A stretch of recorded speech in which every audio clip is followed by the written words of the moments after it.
The person who should be charged with crimes, certainly Hunter Biden.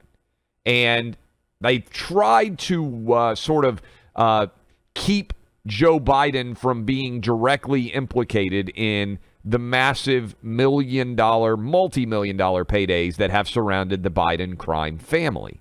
And most of the time in the media, Buck, there isn't really a discussion about just how corrupt Joe Biden is.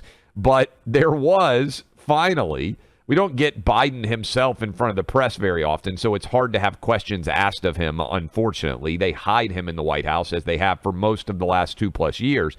John Kirby, however, was asked about this when a reporter claimed, what is true, that the majority of Americans believe Joe Biden is corrupt. This is factually accurate now. Listen to Cut 6. There's one committee trying to get an FBI file alleging that President Biden took bribes. There's another IRS whistleblower who's alleging there's a cover-up in the investigation. Amid all of this, there was a Harvard-Harris poll this month that found that 53% of the public, including a fourth of Democrats, believe, quote, Joe Biden was involved with his son in an illegal influence peddling scheme. There's, of course, evidence that the president interacted with his relatives, associates from China, Mexico, Kazakhstan, Russia, and Ukraine. So what do you say to the majority of Americans who believe that the president is himself corrupt?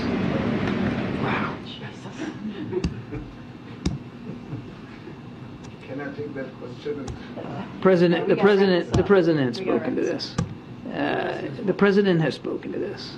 And there's nothing to these claims. Oh, that's not true. And certainly the president really hasn't addressed them in great detail. That's a fabulous question, Buck. Good job. We rip media a lot. That was a pretty well crafted and delivered question.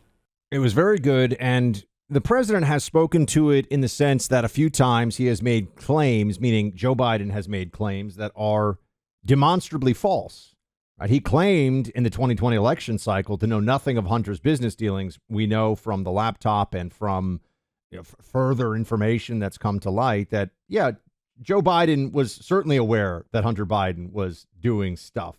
Maybe he didn't know every detail, but I don't think Joe Biden knows every detail of anything that's going on in his own life and hasn't for a while. I think that one of the things you're seeing unfold right now is this fight with the Oversight Committee, the House Oversight Committee, and Representative Comer with Christopher Wray over at the FBI. This is where you have this FD 1023 document.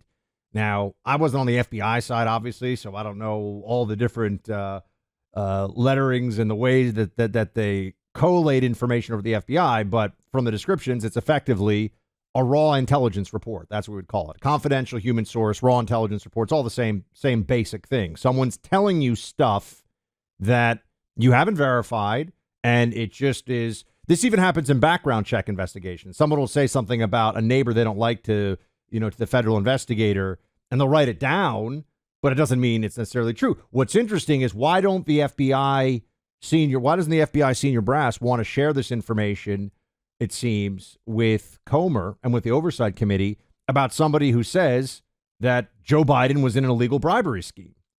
If it's ridiculous, okay, what's the problem then? If it's dumb, it's dumb. Well, why not tell everybody so they can see it? I think one of the challenges that they may have with this, Clay, is they started a special counsel investigation they started first an FBI investigation, then a special counsel investigation because George Papadopoulos shared a rumor that he had heard at a bar in London, right? And then all of a sudden they spin it all the way up to the top of the intelligence community. Meanwhile, Christopher Wray, the head of the FBI, has confirmed that there's a document that says that someone came forward to the FBI and says there's an illegal influence peddling scheme, bribery scheme with Joe Biden. And the FBI is saying, oh, no, we have to protect this confidential human source. It's not classified. I should note. It's not classified. So what's going on there? I think one of the things that it raises is, did they follow up, Clay? Did they even want to know if it's true over at the FBI? Because I think we all know the answer. We see what's going on with Hunter Biden. How is it possible that you get paid millions of dollars, you don't pay taxes on it, and you don't get prosecuted? You're Hunter Biden. That's how it's possible. Yeah. And, Buck, what I would also say, we talked about this some yesterday. I think the Biden crime family still you have to go back to Biden thinking his political career's over. And I think he got reckless. And when he thought his political career was over and that there was no higher office he was going to aspire to, when Barack Obama said, "You're not the choice, it's Hillary, old man, you're out."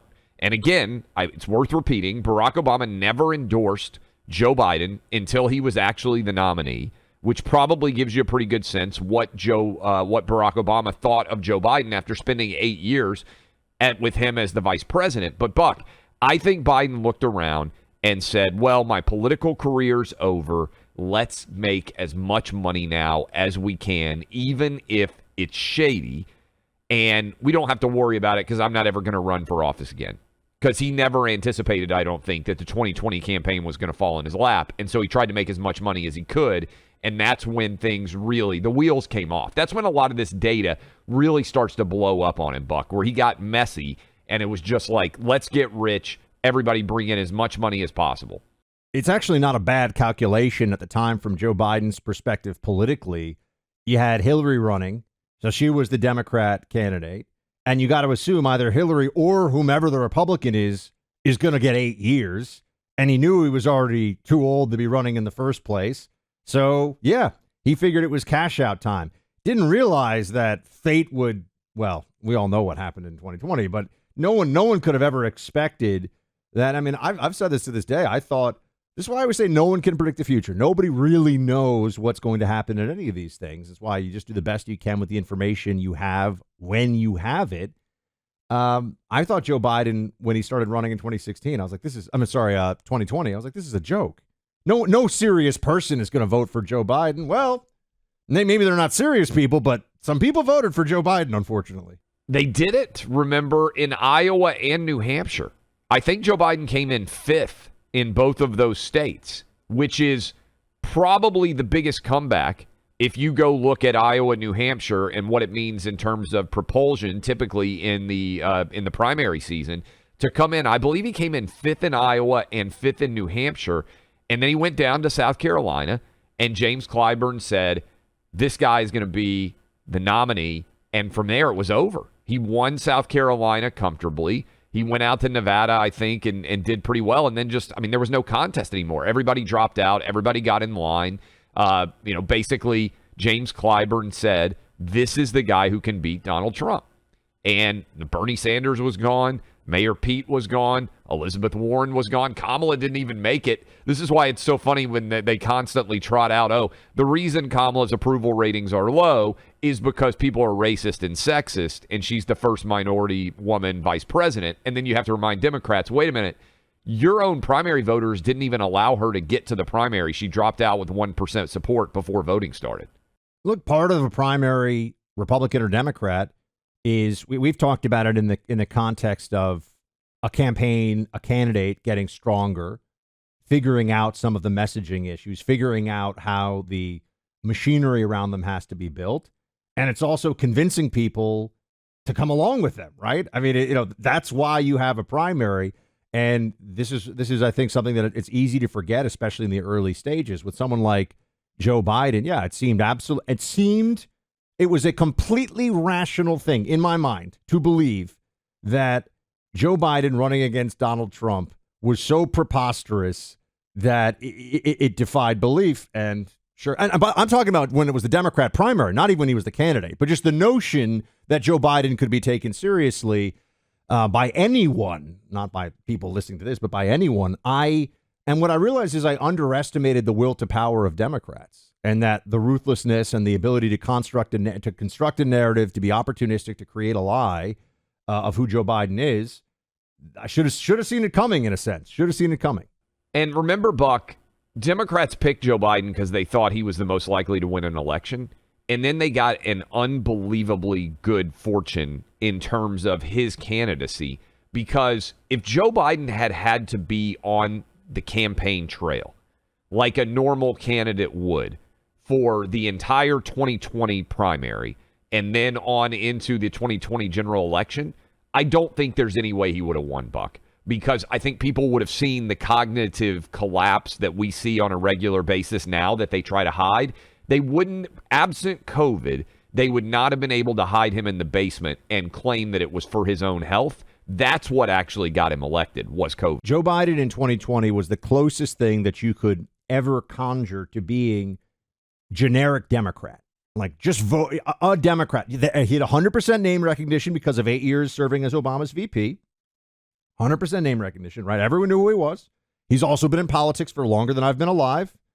And everyone understood that, I think on the Democrat side, in a COVID year where everybody was really freaked out, and the media was obviously fomenting that, or making it much worse than it should have otherwise been, this fabrication of a grandfatherly figure. Remember, he ran. I have to remind myself of this. Some things I say out loud, I'm not even reminding all of our listeners. I'm reminding myself. He ran as a uniter, right? And then you fast forward to whatever it is, 18 months later, and he's talking about the unvaccinated are basically murdering people. And it was a vicious thing to say then, also totally wrong.